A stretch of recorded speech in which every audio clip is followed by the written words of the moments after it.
Okay, welcome to the episode today. I am super excited to have on here not only an amazing businesswoman, but also a client and a friend, Whitney McDuff. So let me jump on here and introduce her.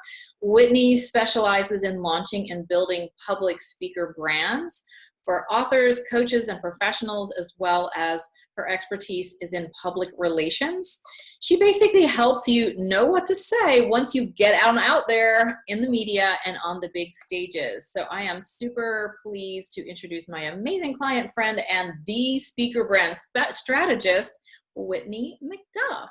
Hello, everyone. I'm so excited to be here. Thank you for having me, Donna. Yes, no, I'm so glad to have you. I know you already talked with me in the, in an earlier episode and kind of interviewed me. So now I'm so glad to be doing reciprocating and really digging in because you are an amazing, like I said, amazing entrepreneur, businesswoman, and you've been like a star pupil for me. Over here. So if you want to just like talk a few minutes about what you do and who you help, just to kind of give a little more information, and then we'll kind of dive into some of the background. Sure. So long story short, I help thought leaders, experts, and people with incredible stories monetize that knowledge and expertise through public speaking and PR. So I tackle everything from building a keynote that gets you booked, building the programs that sell on the back end, how to get in front of the opportunities that you need to get in front of, who you're speaking to for the highest value, all of those things that can overwhelm someone who either wants to be a speaker or is a speaker and can't break the threshold into going from free gigs to paid gigs, and then going from paid gigs to 5-figure gigs and making 6 figures, all revolving around what's going on when you're stepping on stage, and the same increasing your visibility through PR. So there are a ton of misconceptions about both industries, and I really help people cut the path so they don't have to spend 20 years spinning their wheels and looking back and being like, really wish I'd known that sooner. Yeah. I know you hear that a lot from clients. Oh yeah. I mean, that's what it's all about, taking the shortcuts and like learning from the mistakes that we've made, right? Yes. In our own businesses, and helping others get there a lot easier, a lot quicker, and with a lot more fun. Right. Absolutely. Fun's got to be a big part of it.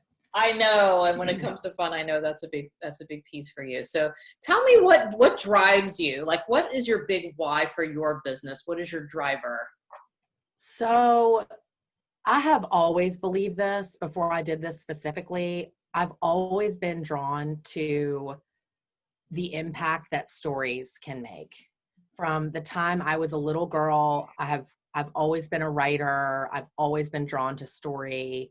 I'm very drawn to people, no matter who they are. I believe that every single person you come across has something to teach. And so it's really the perfect fit for me because I'm so energized by who I work with, and I'm constantly learning, which I love. Like, I'm a lifetime learner. And just seeing people really step into their power and be able to transform other people's lives with what they know or what they've learned through their own experience. It's so empowering for me to watch that and to learn those things. Like, I feel like it's just very fulfilling work. And so anything that I can do to help these people that I know get to where they need to go, because normally when people come to me, they're very frustrated with like either who they've already worked with, or they've been spinning in some cycle, or they need the confidence and the roadmap to get something out there that they know is valuable to the world. And they're one of those people that for 15 years everybody's been sitting around the table like, you've got to share this, you've got to tell this story, like you need to do this. Or they've spent a lifetime in an industry and have all this knowledge. And what I see over and over and over and over again, and I know you see this too, because you work with so many different kinds of business people and life people and whatever, we so often underestimate our own knowledge. And we assume that everyone knows what we know. So it's so easy to suffer from imposter syndrome. Be like, oh my God, who am I to help this person? Just about every person who comes to me was like, I just don't know if I know enough about this. I don't know if I'm the expert. And I'm like, you've been doing this for 20 years, you know? What do you mean? Again and again and again. Yes. I mean, I'm guilty of that. Like, you have coached me through my own stuff. We are all guilty of it in some capacity. And to be able to help someone confidently craft a roadmap to where they want to go and then see that come to fruition. I mean, it lights me up. I just love it. I feel like I'm fulfilling my purpose in that. I can hear it, the passion in your voice. And I know, just since I got to know you the past year and a half or so, you are like this beacon, you know, and you're like the Pied Piper, and everybody's kind of following you around, and you're this light. No, for real though, you really have, and you can tell that you really mean it. You know, you're not just blowing smoke. Like, it's really your gift and your driver. So I like to hear what drives people into doing what they do and what they're real. You know, sometimes, like we were just saying before we started the recording, it's not all sunshine and butterflies all the time, right? That's the truth. So you have to have that reason to keep you going, to keep you motivated. And I know you've got some young kids at home as well too. That absolutely. I mean, they are the ultimate drive. It's really, you know, what is my legacy? Like, what am I building for them? And how am I showing them every day that everyone does have value? Yeah. That you don't have to be the loudest, most sparkly thing in the room. That's ironic considering what I'm wearing. If you cannot see me because you're listening to the podcast, I am constantly wearing 700 pieces of jewelry. So you can hear me long before I walk into a room because I'm jingling like a dog. But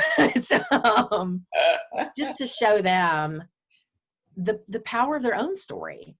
Yeah. And when you own that, the world is your oyster. I mean, we are all like perfectly designed with these experiences and these incredible pieces of knowledge we picked up along the way. And I believe that if you have a story or a piece of information that can make someone's life better, it is your obligation to share that.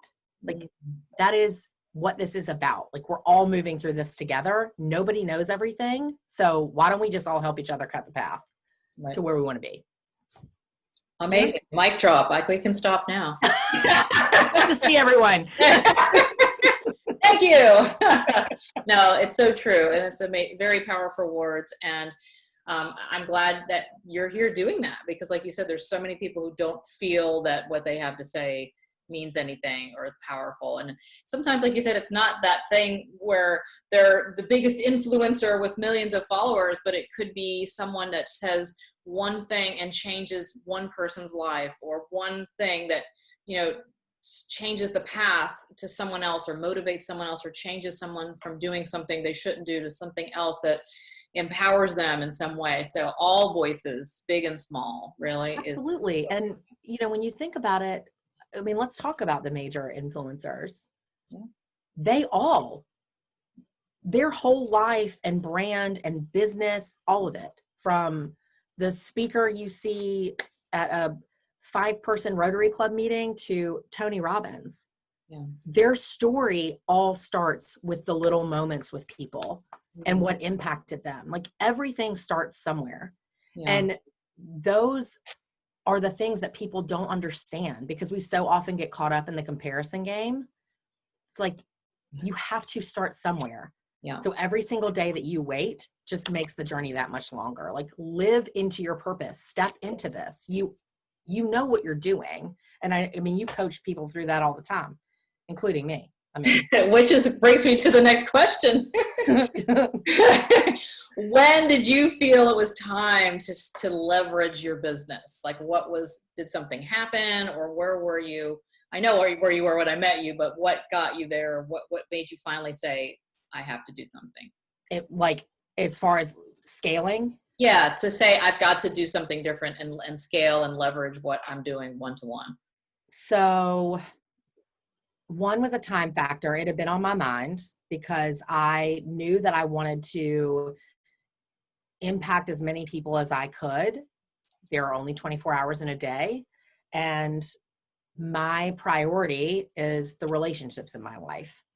And while that includes clients, of course it does. I'm obsessed with my clients. I think that's part of why people like working with me. Like I'm crazy about them, like, and they know that. So it includes that, but I have 2 children. I have a husband. I have brothers and a father and all of these other things that create a fulfilling life. So it had been on my mind, but what really happened, and doesn't it always happen like this? It was what initially started off as a disaster, that put my back against the wall and helped me see the possibilities that you had been talking about for months.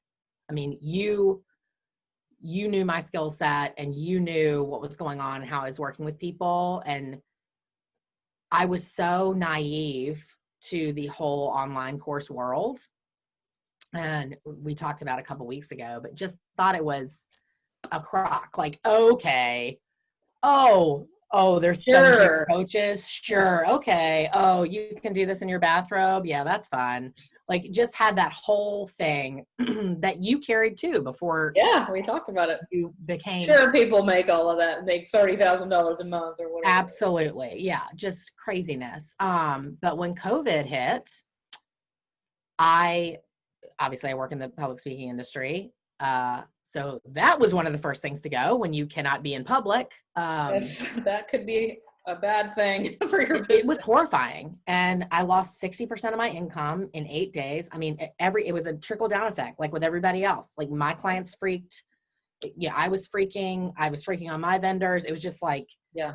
And it was just a perfect collision of, I had literally been 48 hours out of your conference. Yes. And I mean, the timing could not have been better.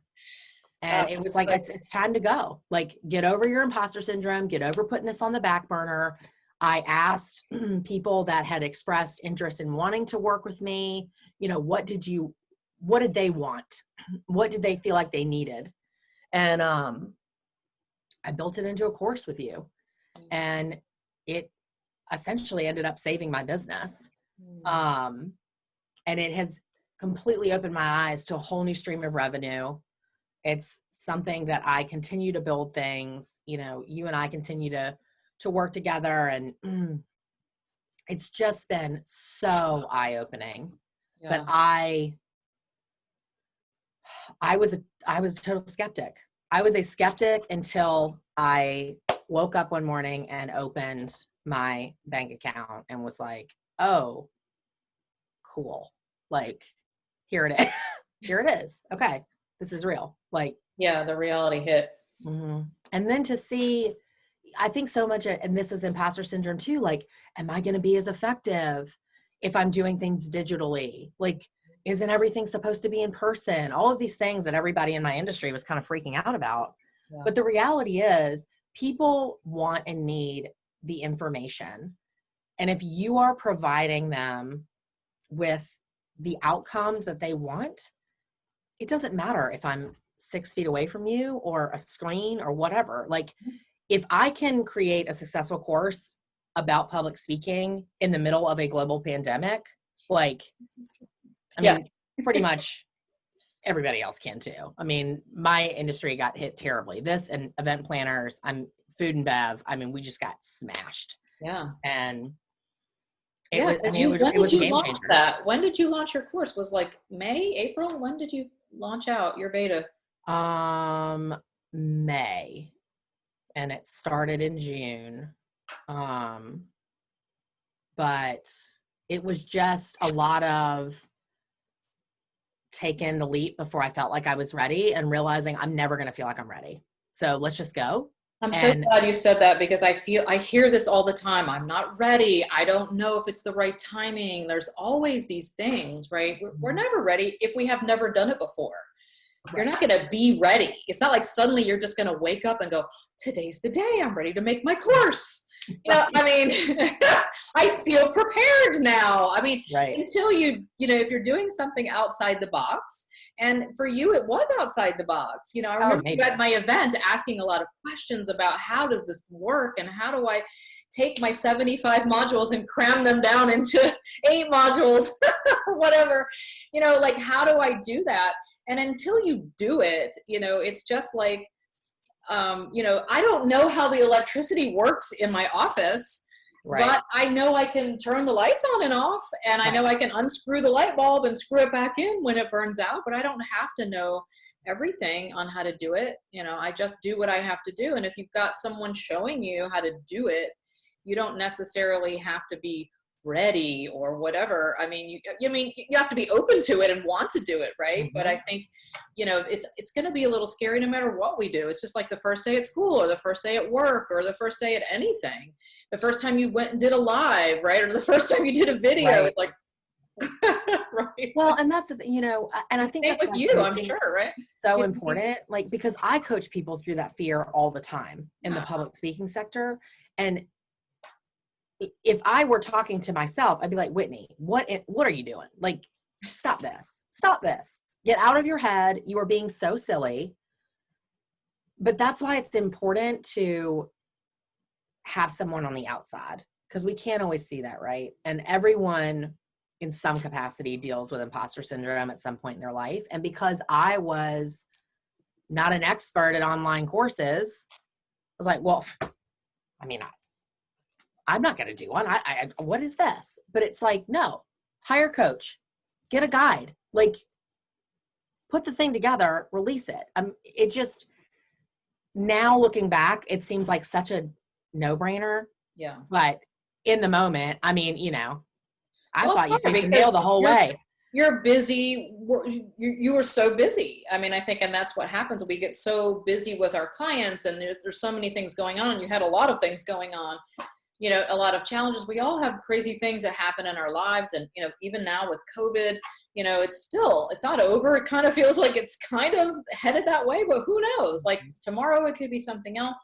But I mean, the thing I've learned more than anything is that, you've got to have something else, like, because I think that's what we all have learned from this, is like putting all our eggs in one basket. And suddenly a lot of that was ripped away, right. Like you said, in just days, suddenly everything just changed. And, for me, it didn't change that much. It was sort of like business as usual, but I mean, right. It was, but it wasn't, because of course there was still things on the outside that were all different. I was like, well, I'm still sitting here in my little office doing my own thing. Like, I'm working online like I have been for the last decade.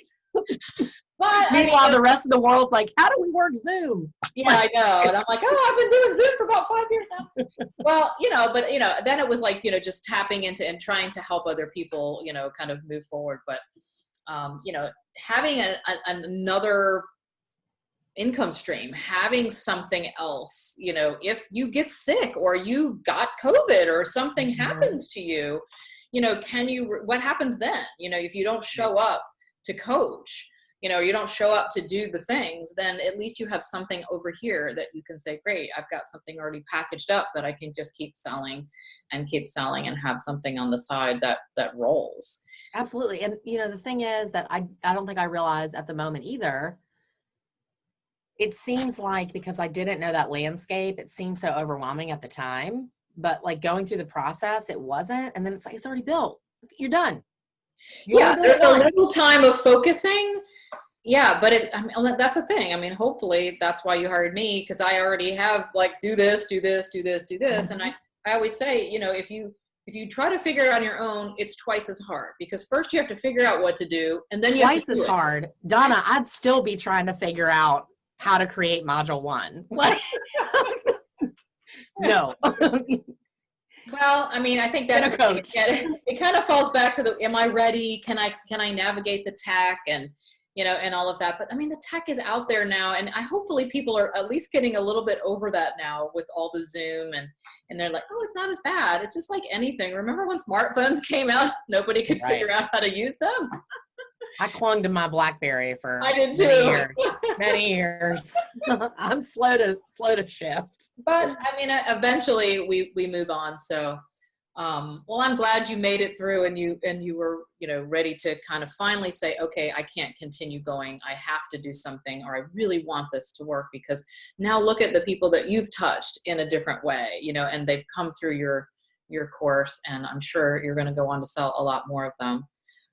So tell me about an epic fail in your business that did maybe shake things up for you, or something you learned, a lesson you learned from what happened. Maybe this was it. I don't know. Probably waiting so long to build an online course would come to mind right now. Oh, wow. An epic fail.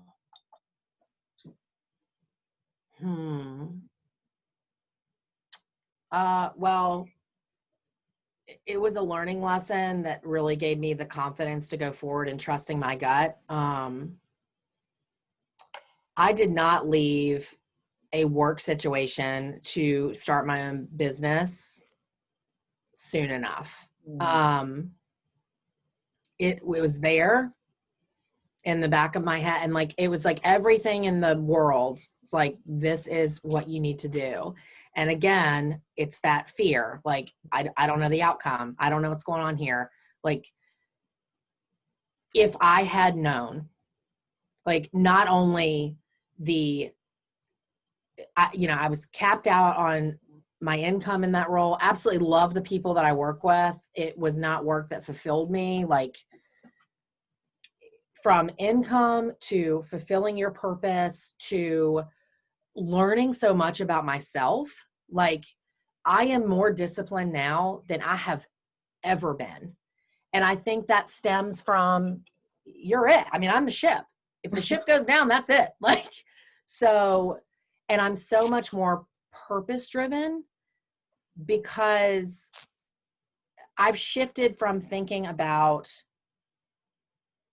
a paycheck to a legacy. And once that shifts, you can't ever go back. It's like Pandora's box is opened. Here we go.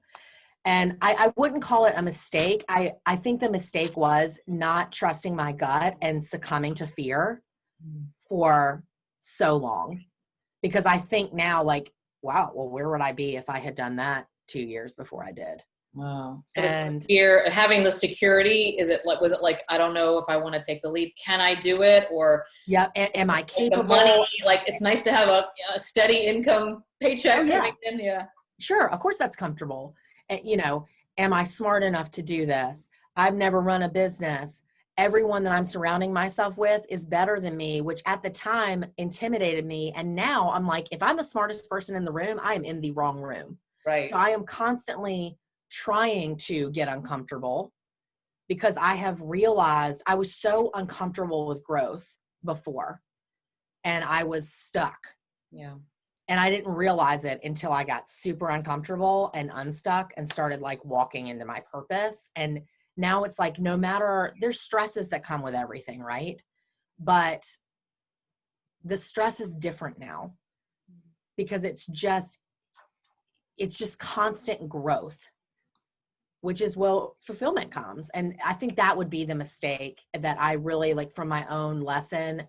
If someone is thinking about this and just truly driven from within to do something, you go all in, do it, go all in. And I so admire people that can walk through that part of the journey just super confident about everything that's going on, because I was definitely oh my God.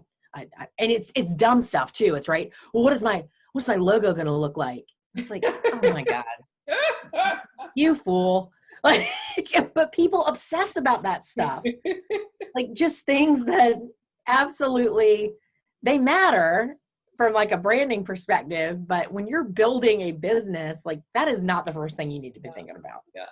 But we get in our own heads, we get it. Our brains don't like it, right? We want to stay safe and secure. And if we start to step outside the box, our brains quickly shut that box back. What happens if, or what are you going to do? Or like you said, what about my logo? Or what will everyone think? Or what if I can't do it? And what if I fail? And it's hard. You are kind of fighting against yourself when it comes to this. And that's a hard thing to do. And especially if you're leaving a lucrative job, or you're the breadwinner, you know, and you have to jump into something. But I think I totally agree with you. And I've, you know, done enough personal development, business development, just become a mom and an entrepreneur, and you're just set. I mean, because that'll do it for you. It's probably everything. I don't really want any more growth than that. But I truly believe that if we do have a desire inside of us, that it's put there for a reason, and it wouldn't be there if you couldn't achieve it. Yeah, God, that's such a good You didn't have the way to get there, you wouldn't be wanting it. You know, I think that you wouldn't have it if you didn't know how to do it. Even if you don't believe it right now, it's there. And sometimes you just need someone to believe in you and hold that space until you move out of that fear. And again, like sometimes you just have to jump in.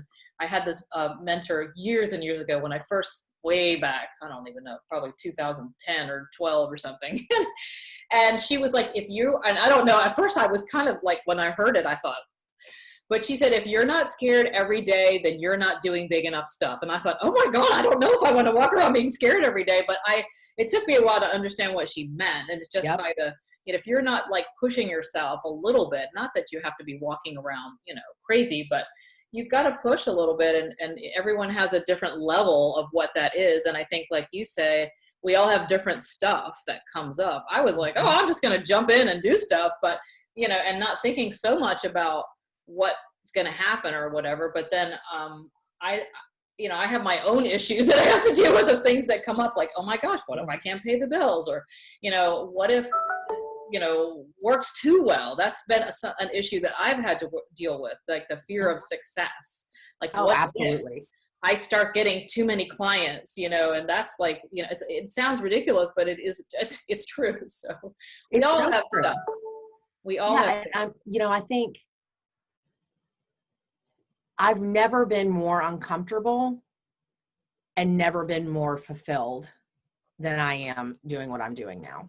Yeah. And I would choose this any day of the week over the safety of, well, I know exactly what I'm getting into. I know exactly what's coming in the bank, because you just cap. You cap financially, you cap emotionally, everything. You have to grow. And I'm not saying entrepreneurship may not be the way that someone grows. It may be that you're working for someone. That's awesome.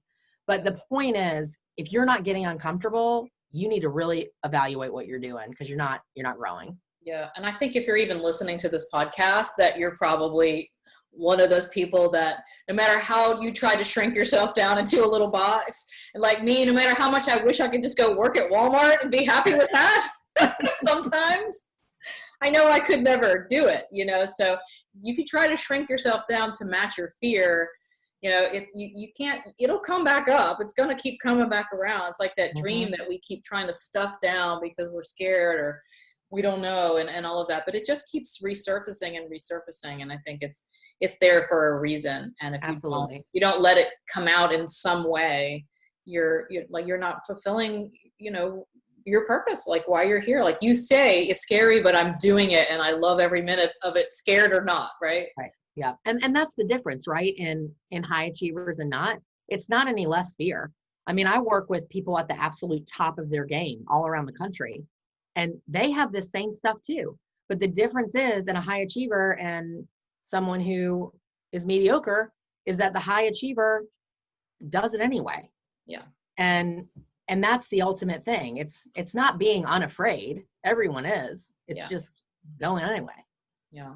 Well, then that leads into the next thing. So what would you say is your superpower when it comes to your business? It's hard, right? We can't see our own superpowers. What's your superpower specialty? Like, what would you say is I know you probably have a wide range, and I think most of us have this, we can do all this stuff, but what's that thing that really makes you? So the non-tangible superpower that I'm told I have is my enthusiasm. I think it is the Pied Piper. It's infectious to my clients, and I think it provides them with the confidence that they may need to step through something that they may not want to, because I genuinely care. I genuinely think that they can do what we're trying to build, and I think that helps them along. So that's kind of the intangible thing. Yeah, no, that's something that not everyone has by far. And, I mean, my thing is, I don't want to work with somebody who's not jacked about me. I mean, nobody wants to work with somebody who treats you like, eh. Yeah. So, and I know the people that work with me, and people don't understand this about public speaking and PR and people that are in the public eye, because they seem extroverted and they're up on stage. People think that they just have this armor and that's it. But the reality is, like, the people that come to me to work with me, it's a very vulnerable space. Yeah. And basically what you're saying is, Whitney, I think that I have the knowledge or the life story to put out there on stage. And like, I really appreciate that, because I know how scary it is to be vulnerable. Like, I'm a creative person. It's no different than like when I put up a piece of art or when I released a children's book. I mean, I was scared to death. Like, I'm putting my heart out there. Yeah. What if somebody shoots this down and hates it? I mean, my clients are dealing with that all the time. And I think I really empathize with that. And I think that comes across in the work we do together. But the tangible thing, I feel like I am really, really good at getting to the point of what somebody wants to hear. So if it's somebody's brand, let's cut the BS. What is going to get you visible and get you where you need to be? And let's narrow that language down. I've been a writer my whole life. I've been a content strategist forever. What is it that makes you unique, that is going to put you up on stage, put you in front of the TV screen, put you in front of person XYZ that's going to move your brand forward? Let's narrow it down, because people have a tendency to either not say enough or talk way too much about what they're doing. And it's like, let's just cut all the BS here. Like, let's get to the point. That's a super skill, because if they're, and when you're on stage, sometimes you only have 10 minutes, or, you've got to get to the point, or you've already lost your audience. So it's important to have that focused, and it's what makes them stand out. And I mean, that's in life too, Donna. I mean, this is about presentation in general. Yeah. Because you're always selling yourself. Like, it is a first impression in a meeting, on stage. It doesn't matter where it is. If you cannot succinctly say your purpose and how you can help someone get to where they need to go, like, you're out. People just don't have the attention span. No, they don't. I think they don't. Online, it's like you've got seconds, to grab someone's attention, and they're on to something else. Absolutely. Okay, so let's just wind it down. One last question was there a moment, or maybe when you launched your course, or last spring, or any time, was there a moment in your business that you realized that this whole work less, make more approach was real and was working for you? Can you think of a time or some little piece, like I said, let's get a moment or a realization of some type? Well, there's two moments really that kind of go together. One was when I launched the online course and saw firsthand the financial impact, but then the imposter syndrome comes back in. It's like, oh my God, well, what if this doesn't go well? And the second piece of that was the end of the course, when I'm getting feedback from people, you changed my life. This has totally redirected where I'm going. It was such a like, oh, I can breathe now. Like, oh, we did it. Great. Okay, now let's do it again. Yeah. It was a totally tandem thing, because it's like, and that's the thing with growth, right? You never really get there. The goalpost always moves. Right.